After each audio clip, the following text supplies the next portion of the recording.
Bamako, le 27 mai 2021. Bienvenue à tous et à tous à votre flash d'information sur Maliko 9 Web TV.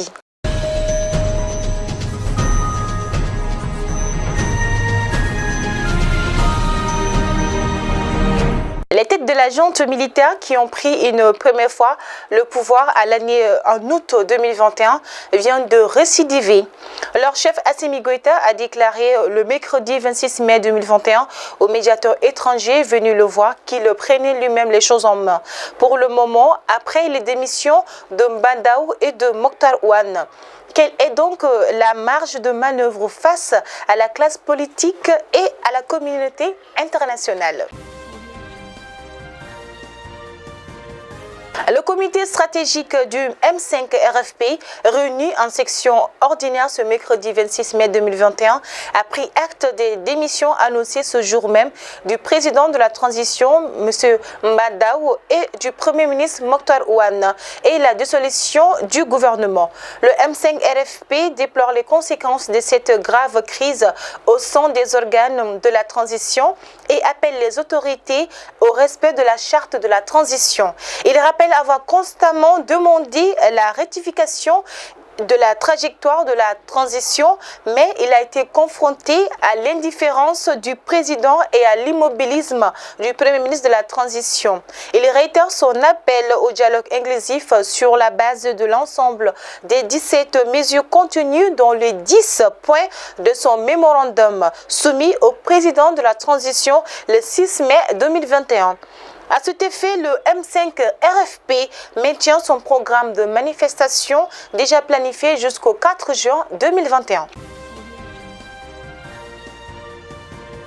En visite dans notre pays suite au renversement du régime de la transition, les émissaires de la CEDEAO ont rencontré le mardi et mercredi les acteurs de la crise malienne. La rencontre avec la junte n'a pas encore pour le moment abouti à un accord. Conduite par l'ancien président nigérian, M. Goodluck Jonathan, la délégation de la CEDEAO refuse toute démission du président de la transition, M. Mbandao, de son premier ministre et rejette les propositions du vice-président de la transition, M. Assimi Goïta. En vue d'inviter la Russie à aider notre pays à sortir de la grave crise qu'il traverse actuellement depuis des années d'ailleurs, une grande mobilisation est prévue aujourd'hui, le jeudi 27 mai 2021, devant l'ambassade de la Russie au Mali.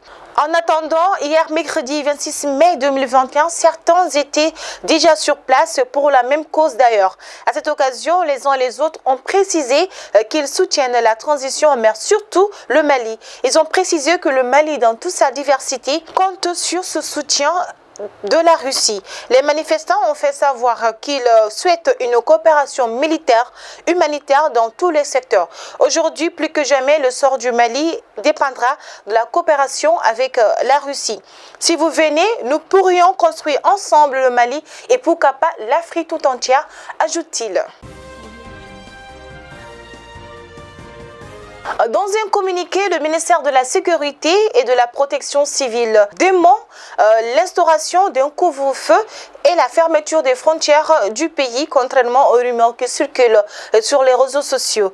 Depuis l'arrestation du président de la transition et de son premier ministre, les fausses rumeurs inondent les réseaux sociaux.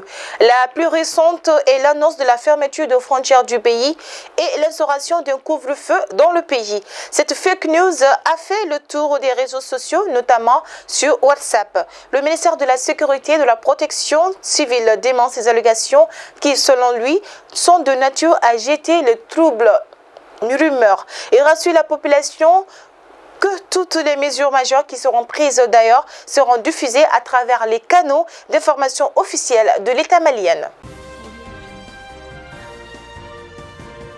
C'est tout pour aujourd'hui pour votre flash d'information. Nous vous remercions de nous rester aussi fidèles et nous vous souhaitons une très bonne suite de programmes sur notre chaîne et surtout qu'Allah bénisse le Mali.